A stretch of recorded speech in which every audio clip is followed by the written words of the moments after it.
자, 기초 영양인데, 자, 우리 3대 영양소 하면 많이 알고 있죠. 탄단지라는 거. 자, 그리고 6대 영양소까지 한번 같이 할까요? 6대 영양소 하면은 어떤 거 들어갑니까? 옆에다 적어 놔야 되겠죠. 여러분들이 그 다음에 단지, 세 개다가 비타민, 그리고 무기질, 그리고 물, 이렇게 해서 6대 영양소라고 부른다 하는 거. 탄단지 적으세요. 비타민, 무기질, 물, 이렇게 들어간다는 거. 자, 그 다음에 밑에 보시면 기초대사량이라는 말 있죠. 알아둘게요. 기초대사량. 자, 기초대사량이라는 거는 말뜻이 뭐다? 생명 유지에 필요한 최소한의 열량이에요. 그래서 완전히 동물들이 겨울잠을 자는 것처럼, 그죠? 그때 그냥 거의 움직이지 않고 그 상태에서 필요한 열량, 그게 바로 기초대사량이라고 합니다. 그럼 이 기초대사량을 검사하는 환자들은 주로 어떤 환자들이 하냐면 대사에 관여하는 거에 문제가 있는 질환자들이요. 대사, 보일러 돌리는 거. 가장 대표적으로 보일러 돌리는 거하고 관련 있는 장기가 갑상선이잖아요. 그래서 기초대사량 검사를 합시다. 이렇게 말했다면 갑상선 질환자일 확률이 높은 거죠. 갑상선 질환자들한테 측정할 거고요.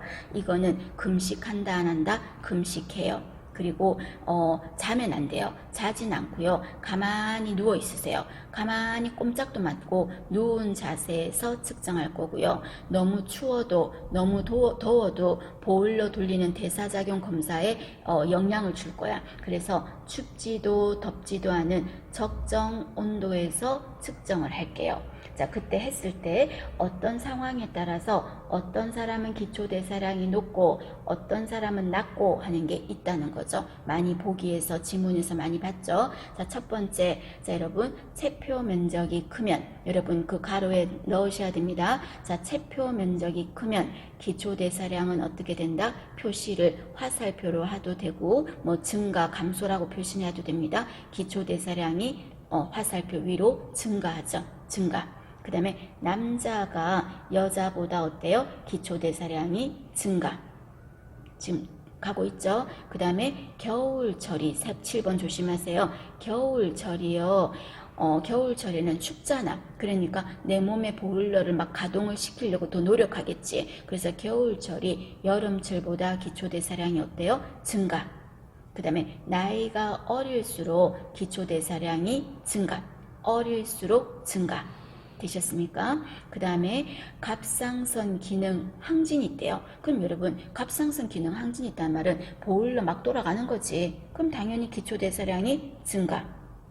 그 다음에 임신했을 때 증가. 그 다음에 젖 먹일 때 증가. 그리고 생리 직전에 막 입 땡기지, 여러분. 뭐 군것질하고 싶고 막 뭐가 좀 입에 자꾸 뭐 먹고 싶고 그렇잖아요. 보일러 막 돌리려고 그런 거예요. 기초대사량이 증가. 그 다음에 근육질에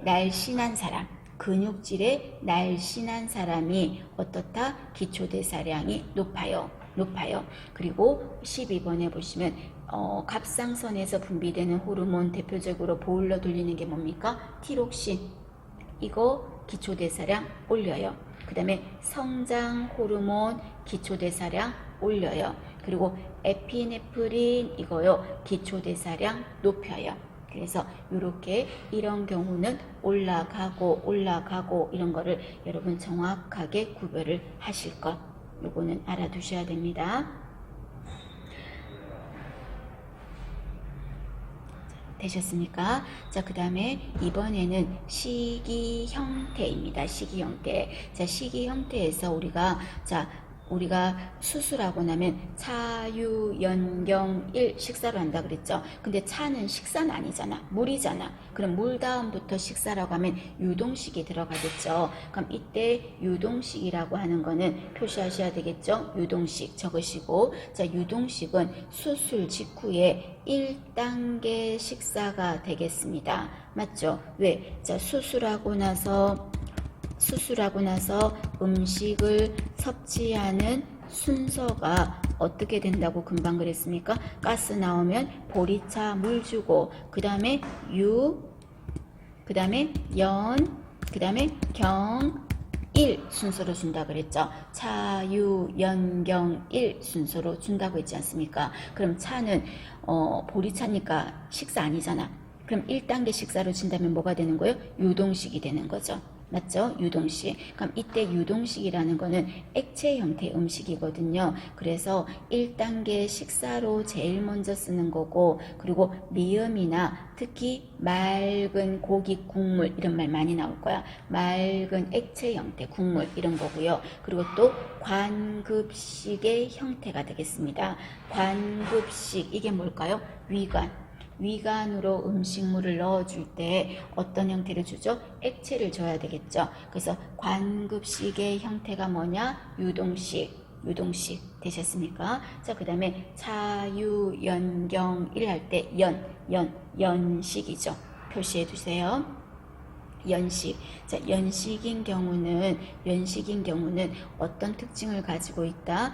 두 번째 줄에 보면 액체이기도 하고 약간 형태가 있기도 하고 액체 형태이기도 하고 약간 형태가 있기도 하고 그 말입니다. 그럼 이때 약간 형태가 있다는 말은 쉽게 말해서 여러분 달걀찜 같은 거 봐봐. 그럼 달걀찜은 무르잖아요. 근데 약간 몽글몽글 하잖아요. 흐물흐물 하잖아요. 푸딩 이런 것도 뭔가 흐물흐물 하잖아. 형태는 있죠. 그래서 이런 형태가 연식이라고 합니다. 그러면 대표적으로 어떤 음식들이 들어갑니까? 하면은 세 번째 줄에 두부나 달걀찜이나 과즙이나 가자미찜 같은 거예요. 그래서 연식은 여러분 뭘로 구별하면 되냐면 이가 없어도 잇몸으로 으깨지는 거, 잇몸으로 으깰 수 있으면 연식이야.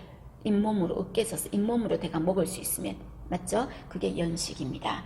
자, 그 다음에 밑에 보시면 너무 중요하게 많이 참 몇 번 나왔으면 이제 안 나와도 되겠다 싶은데 그때 연속으로 2회 연속으로 나왔던 적이 문제예요. 자, 삼키는 능력이 부족해요.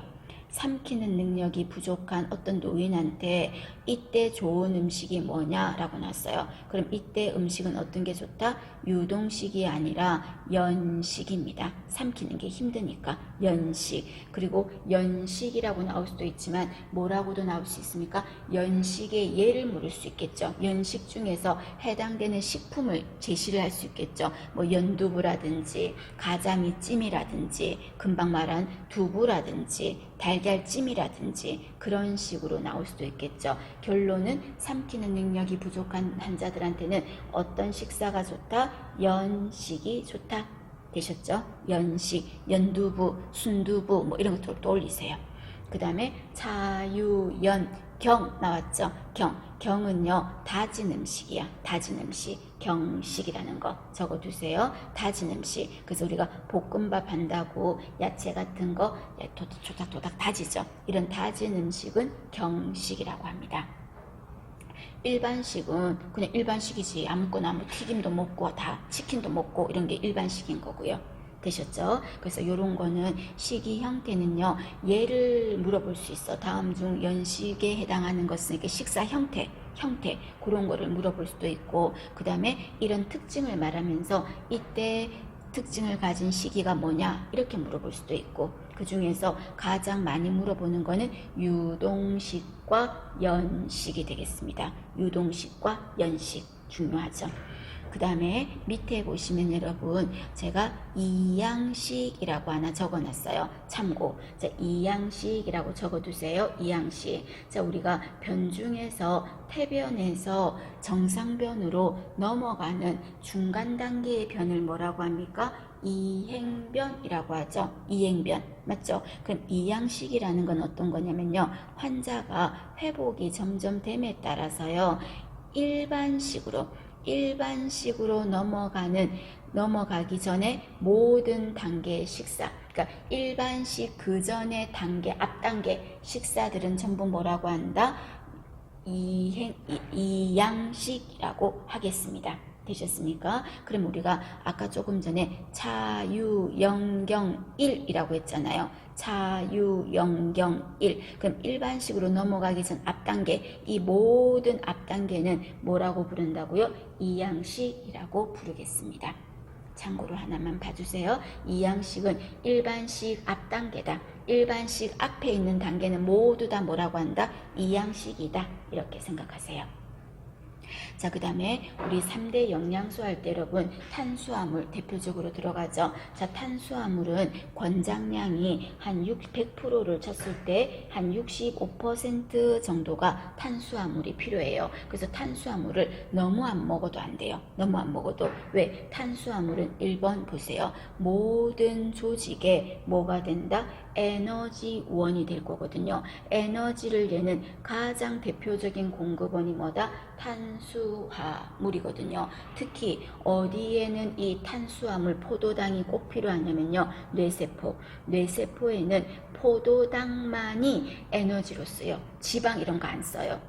그래서 탄수화물만이 뇌세포 발달에 도움이 된다. 발달이 아니라 활성화에. 그래서 여러분 자녀들이 뭐 시험 친다고 했을 때 아침에 아무것도 안 먹고 픽 나가는 것보다 뭐 초콜릿이라도 가져가서 입에 뭐 빨고 하는 게 당이 올라가야 뇌가 활성화돼서 활발하게 움직일 수 있다. 그 말입니다. 되셨죠? 그래서 여러분들도 시험 치러 가시면 9월 24일 시험 치러 가시면 아침밥을 또 억지로 또 챙겨 먹지 말고 한 끼 안 먹어도 뭐 문제 하나도 안 돼. 그래서 억지로 먹어서 또 배 타려고 하지 말고 그냥 좀 달짝지근한 거 있죠? 그런 거를 입에 물고 있으면 조금 뇌가 활성화될 수 있다는 겁니다. 뇌세포는 포도당을 에너지로 쓴다는 거 그거고요. 그 다음에 이 탄수화물을 소화시키는 소화효소가 있죠.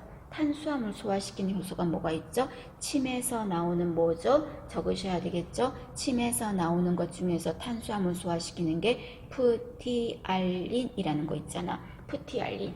맞나요? 그 다음에 또 췌장에서 나오는 것도 있지 않나? 탄수화물 소화시키는 거 적으셔요. 아밀라제라는 거 있죠. 아밀라제. 자, 이 두 개는 탄수화물 소화에 관여를 하죠. 그 다음에 탄수화물이 마지막으로 쪼개지면 어떤 모습으로 쪼개진다? 포도당으로 쪼개진다. 포도당은 다르게 말하면 글루코스라고 했고요. 되셨어요? 자, 그러면 탄수화물에는 종류가 뭐 단당류, 이당류, 다당류 있는데 아유 골치 아프면 생각하지 말고요. 단당류는 어쨌든 간에요. 당을 빨리 올려요. 그럼 좋은 거다 나쁜 거다? 안 좋은 거예요. 그래서 그 밑에 보시면 여러분 파란색 글씨로 제가 뭐라고 해놨습니까? 결론을 말한다면은 우리는 단당류는 줄이는 게 좋아. 얘는 혈당을 빨리 올려버리니까. 그래서 단당류는 줄이고요. 어떤 거를 먹는 게 좋다? 다당류. 다당류는 당을 좀 천천히 올릴 거거든요. 그래서 다당류를 먹는 게 더 낫다 하는 겁니다. 단당류는 줄이고 다당류는 늘려라 하는 거 기억할 것. 그 다음에 이번에는 지방입니다. 지방. 되셨습니까? 자, 지방은 권장량이 얼마예요? 20% 정도가 돼요. 그럼 아까 에너지를 내는 가장 대표적인 건 뭐였어요? 탄수화물이었어. 근데 지방도 에너지원이기도 해요. 에너지인데요. 그러니까 에너지를 내는 거면 탄수화물, 지방 대표적인 거예요. 그리고 우리가 기름기 많이 먹고 피하 지방 많으면 별로 안 춥잖아. 춥지 않잖아요. 좀 그죠? 지방이 많으면 온도를 유지하니까요. 온도를 유지하니까 그런 부분 알아두시고 그 다음에 밑에 보시면 지방은 주로 어디서 흡수한다? 소장에서. 지방은 소장에서 소화가 될 겁니다. 그러면 3번 알아두셔야 되겠죠? 지방을 소화시키는 소화효소 어떤 게 들어갑니까? 자, 적으셔야 되겠죠? 간에서 만들어지는 거 뭐 있지? 담즙. 그리고 췌장에서 만들어지는 거 뭐 있죠? 리파아제 하는 거. 리파아제 하는 거. 되셨습니까? 지방 소화 관련 있어요. 아까 탄수화물은 마지막 쪼개졌을 때 어떤 모습이었어요? 포도당이었어요. 지방은 쪼개지면 어떤 모습입니까? 하면은 자, 지방산과 글리세롤이라는 거 쪼개집니다. 참고. 자, 지방은 포화지방이 있고 불포화지방이 있어요. 결론만 쉽게 단순하게 표현한다면 어떤 게 안 좋은 거예요? 포화지방이 안 좋은 거야. 불포화지방은 좋은 거야. 그러면 결론은 파란색으로 뭐라고 돼 있습니까? 포화지방은 줄이고, 버터 같은 거, 마가린 같은 거, 포화지방은 줄이고, 그 다음에 불포화지방은 늘려라 이 말입니다. 노인이든 성인이든 모두가 단당류는 줄이고 다당류를 늘리고, 포화지방은 줄이고 불포화지방을 늘리고. 되셨습니까? 헷갈리지 마시고, 그것도 시험 문제에서 언급이 됐거든요. 같이 보십니다.